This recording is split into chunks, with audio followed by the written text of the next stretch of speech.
പ്രിയമുള്ളവരെ, നമ്മുടെ മക്കൾ പഠനത്തിൻ്റെയും പരീക്ഷയുടെയും തിരക്കിൽ നിന്നും സമ്മർദ്ദങ്ങളിൽ നിന്നും വേനലവധിയുടെ ആഘോഷങ്ങളിലേക്ക് പ്രവേശിക്കുകയാണ്. വേനലവധിക്കാലം നമ്മുടെ കൃത്യമായി പ്ലാൻ ചെയ്താൽ അവധിക്കാലം കളറാക്കാം, അവധിക്കാലം ക്രിയാത്മകമാക്കാം. മാതാപിതാക്കളും കുട്ടികളും ചേർന്നുകൊണ്ട് വേനലവധിയെക്കുറിച്ച് പരീക്ഷ കഴിയുമ്പോൾ പ്ലാൻ ചെയ്യണം.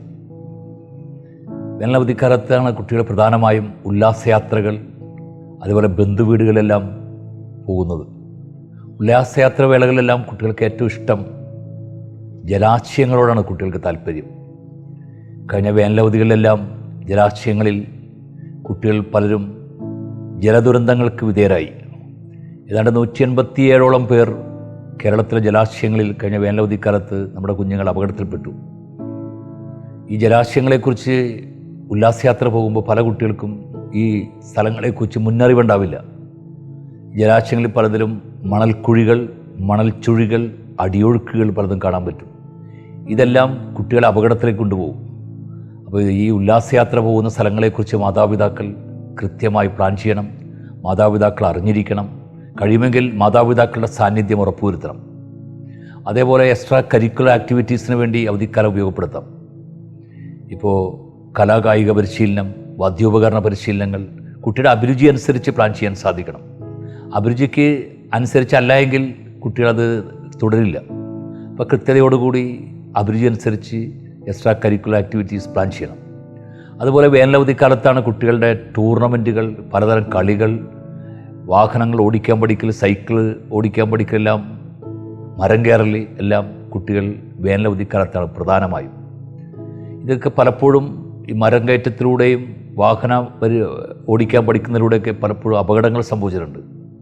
എവിടെയെല്ലാം മാതാപിതാക്കളുടെയും മുതിർന്നവരുടെയും ശ്രദ്ധയുണ്ടാകണം. ഓരോ ദിവസം അവർ എന്തിനു പോകുന്നു എന്ന് മാതാപിതാക്കൾ കേട്ടറിയണം. അതുപോലെ പുതിയ കൂട്ടുകാരെ തേടുന്നത് വേനലവധിക്കാലത്താണ്. ആ പുതിയ കൂട്ടുകാരാണ് അവരുടെ ജീവിതത്തിൽ പലപ്പോഴും സ്വാധീനം ചെലുത്തുന്നത്. ഈ കൂട്ടുകാരിൽ നന്മയുടെ ശക്തികളും തിന്മയുടെ ശക്തികളും കടന്നു വരാം. ഈ പുതിയ കാലത്താണെങ്കിൽ ലഹരി മാഫിയ ഉൾപ്പെടെ നമ്മുടെ കുഞ്ഞുങ്ങളെ ഉന്നം വെക്കുമ്പോൾ, പ്രത്യേകിച്ച് 18 വയസ്സിൽ താഴെയുള്ള കുഞ്ഞുങ്ങളെയാണ് ലഹരി മാഫിയ ഉന്നം വെക്കുന്നത്. അതിന് പ്രധാനപ്പെട്ട കാരണം ലഹരി കടത്താനും ലഹരി വിൽപ്പനയ്ക്കും ഈ കുഞ്ഞുങ്ങളെ ഉന്നം വെക്കാൻ കാരണം 18 വയസ്സിൽ താഴെയുള്ളവരാണെങ്കിൽ കേസുണ്ടാവില്ല, അവർ ജുവനൈലായതുകൊണ്ട്. അപ്പം അതുകൊണ്ട് നമ്മുടെ കുഞ്ഞുങ്ങൾ, കാരണം കുഞ്ഞുങ്ങൾക്കറിയില്ല ഈ പൊതി കൊടുത്തോളൂ, ഈ പൊതി ഇന്നാളെ ഏൽപ്പിക്കൂ, ഈ പൊതി ഒന്ന് കയ്യിൽ വെച്ചേക്കണം എന്നൊക്കെ പറഞ്ഞ് പല സൗഹൃദങ്ങൾ കടന്നു വരും. ഈ പൊതിയിലെന്താണെന്ന് നമ്മുടെ മക്കൾ അറിഞ്ഞില്ല. നമ്മുടെ മക്കൾ അറിഞ്ഞുകൊണ്ടായിരിക്കില്ല ഇത്തരം കാര്യങ്ങളിൽ ചെന്ന് പതിക്കുന്നത്.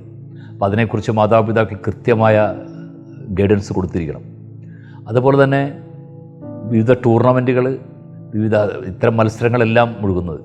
അപ്പോൾ അന്ന് ലഭിച്ച കൂട്ടുകാർ, ഏർപ്പെട്ട കളികൾ, ഏർപ്പെട്ട വിനോദങ്ങളെക്കുറിച്ച് വീട്ടിൽ വരുമ്പോൾ കൃത്യമായിട്ട് കേൾക്കണം. നമ്മുടെ മക്കളെ നമ്മൾ കേട്ടില്ലെങ്കിൽ അവർ കേൾക്കുന്നവരെ തേടിപ്പോകും. നമ്മുടെയൊക്കെ മക്കളെ കേൾക്കാൻ ഇന്ന് ഒട്ടനവധി ആളുകൾ പുറത്ത് കാത്തു നിൽപ്പുണ്ട്. അതേപോലെ വേനലവധി ചൂടുകാലമാണ്. ചൂട് രൂക്ഷമാകുന്നൊരു സാഹചര്യമാണ് നിലവിൽ. കൂടുതൽ വെള്ളം കുടിക്കാൻ പ്രേരിപ്പിക്കണം. ആ വെള്ളം തന്നെ ശുദ്ധവെള്ളമായിരിക്കണം. മറ്റ് പാനീയങ്ങളിൽ നിന്ന് വിഭിന്നമായി ശുദ്ധവെള്ളം കൂടുതൽ കഴിക്കാൻ.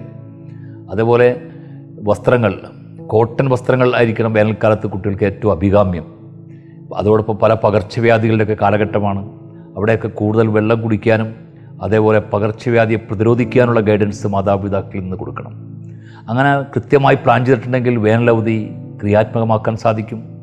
അതിലൂടെ നമ്മുടെ കുഞ്ഞുങ്ങൾക്ക് പല രീതിയിലുള്ള അറിവ് ലഭിക്കും.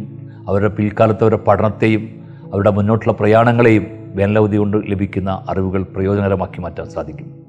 അപ്പോൾ ഈ അവധിക്കാലത്തെ സൗഹൃദങ്ങൾ അവരുടെ ജീവിതത്തെ ഗണ്യമായി സ്വാധീനിക്കും. ഈ സൗഹൃദങ്ങളെക്കുറിച്ച് മാതാപിതാക്കൾ അറിഞ്ഞിരിക്കണം. ആരോട് കൂട്ടുകൂടി, ആരെല്ലാമായി പ്രോഗ്രാമുകൾ ഏർപ്പെട്ടു എന്നെല്ലാം കൃത്യമായി കേൾക്കാൻ സാധിക്കണം. അതോടൊപ്പം കുടുംബത്തിൽ സമാധാനമായ ഒരു അന്തരീക്ഷം മാതാപിതാക്കളിൽ നിന്നുണ്ടാകണം. കുട്ടികളെ താരതമ്യം ചെയ്യുന്നതും കുട്ടികളെ മറ്റു രീതിയിൽ അവരെ പ്രകോപിപ്പിക്കുന്ന രീതിയിൽ സംസാരിക്കുന്നതും കഴിയാവുന്ന ഒഴിവാക്കണം. അത്തരത്തിൽ അവധിക്കാലം പ്ലാൻ ചെയ്തിട്ടുണ്ടെങ്കിൽ വേനലവധി ക്രിയാത്മകമാക്കാനും അതിലൂടെ നമ്മുടെ കുട്ടികളെ അവരുടെ കഴിവുകൾ വളർത്താനും അവർക്ക് വിജയകരമായ മുന്നോട്ടുള്ള പ്രയാണത്തിൽ ഏറെ പ്രയോജനകരമായ കാര്യങ്ങൾ കൊണ്ടുവരാനും സാധിക്കും.